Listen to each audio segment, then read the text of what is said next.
Welcome back, folks. Right, of course, you're watching Sport Federation TV here on Cape Town TV, DStv channel 263.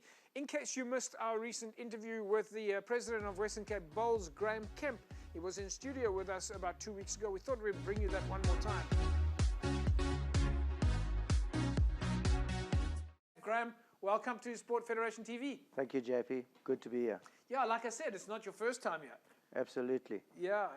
So how's bowls going in the Western Cape? Every time we drive down the road, you see a bowls club somewhere on the street. Someone's playing bowls.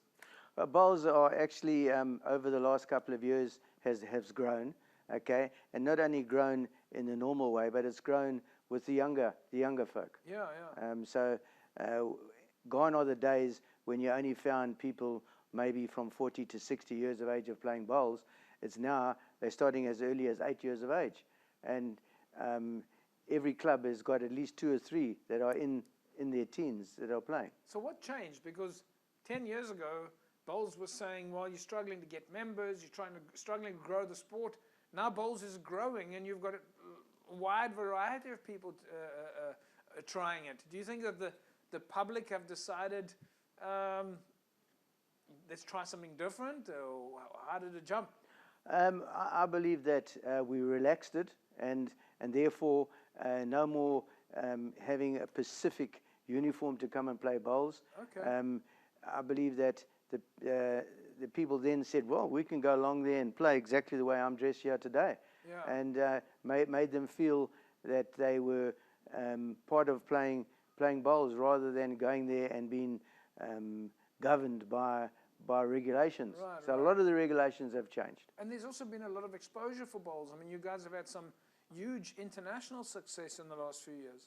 Exactly. And of course, the TV coverage has definitely made people aware of the game of bowls. In fact, I believe that TV was made for bowls. Okay, because to watch a game of bowls on TV it's better than watching it live, actually sitting at the bowling club. You get people, knowledgeable people telling you exactly what's taking place. So yes, our return to international sport, right now, on Wednesday, a team of 10 or 12 people left for Australia. And I know that it is the Bowls South Africa's aim. There's 18 world tournaments around the world this year, and they've entered in all 18. How have you guys been now since COVID? COVID, obviously, everybody took quite a hit. Is Western Cape up and running, full steam, back to business? We took it extremely hard during COVID, but yes, we are almost back to where we were pre-COVID. Yeah. And we heard something terrible about, and we know, I think we've spoken to a number of folks from bowls in the Western Cape. Mowbray Bowls Club apparently had a bad fire at the time of the big fire here in Cape Town. Are they back up? Very much so. Yeah. And the club is running extremely well. Yeah. So your clubs look like they're all doing very well in the Western Cape. And recently you also had Masters Bowls champs here in the Western Cape. Yes, normally this SA Masters takes place in Joburg or Pretoria, and has done for the last 12, 13 years. So we had the opportunity to have it down here. It was extremely successful. The weather played its part, and there was enormous amount of people, not only bowlers watching it, but people who heard about it and come along to watch these masters at their craft, because there really was some great bowls. So how does masters work? At which age or category? How do you become a master? Well, there's no real age limit to it. Okay, it's people that have done well in their district competitions, have done well in their club competitions, done well in international competitions, and so they get chosen by their districts to come and represent their district at a 4-day event. How often do the bowls? I mean, you say that it does sound like bowls is like a little bit more casual now. Anybody can do it. You can dress differently, but your competitive side, the teams that are practicing now, let's say almost at a high performance level, how often do they plan and prepare, and how do they compete? Is it leagues or weekly competitions, monthly competitions? Yeah, in each district they run leagues. Okay, so from the competitive side, the ones that want to play, or it's open there all the time. Right. Apart from that, there is inter-district competitions. There's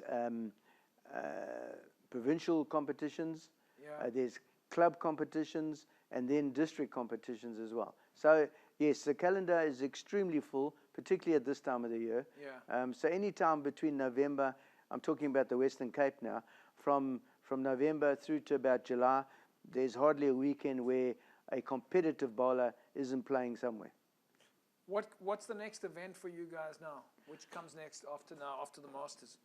Okay, well, just to go back one, about 2 weeks ago we finished the inter-districts, Right. which all the districts took part, be it ladies, men, the seniors, the open and the B section. They played in all different parts of South Africa. But the next one now in the Western Cape is the All Cape. And the ladies All Cape is taking part in Boland, starting next Wednesday, Right. going through to Sunday. And then on the 12th of April, the men's All Cape, also in the Boland, starts. Where are they playing in Boland? Right. The ladies are playing mainly in the Overberg, which Okay. is Claremont and Marnus. Yeah. Okay. The men, because there's so many more men taking part, is going to be Claremont and Marnus, Worcester, Ceres, Tilbuck, Paarl. So it's a competition that is in different venues. What happens to start with? You're in a section. Yeah. Okay, and you play at the same venue for 3 days. Right. And then the winners of the sections get together at the headquarters, and then it's a knockout from then onwards. So how do they choose those venues? And you mentioned to me earlier on that not all venues are the same. How do you know what you're up against then tomorrow? Well, for those sort of for those competitions, it's all grass. Okay, Yeah. but as I said earlier, there are 1 or 2 that have artificial grass venues, but they're not part of competitions just yet, because it's quite vastly different playing on grass to playing on synthetic grass. Yeah. It's So very much. do you guys check the weather forecast? I mean, is the grass going to play slow or fast, or is it dependent on if the greenskeeper cuts the grass too short or too long? Very much so. All those things come into play. Yeah. And so, and not only does it change daily, it changes from when you start playing bowls. You can start playing at 9 o'clock in the morning, and the dew has fallen heavily, and the green is heavy. Yeah. But come 10:30 in the morning, once that dew is now burnt off, the green is now running a hell of a lot quicker. So one has to judge as conditions change during your.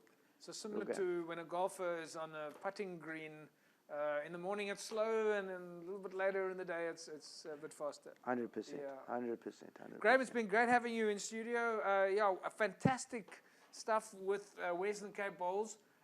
It's incredible to see every week there's something different. Every week there is another activity.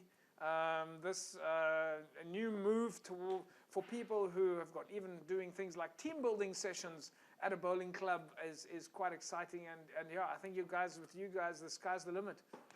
Thanks for having us. And anyone out there who wants to take part in bowls, give me a call and I'll put them on to the right person. And the best place to find you maybe?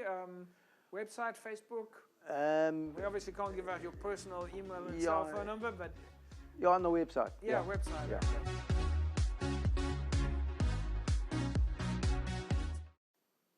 There we go. Graeme Kemp, the president of Western Cape Bowls. Folks, find a bowling club near you. Bowls is doing really fantastic. And not only from a competitive point of view, but also from a social bowling perspective. A lot of folks using bowls today from a team building component. We'll take a break. When we come back, we'll wrap it up. Back in a sec.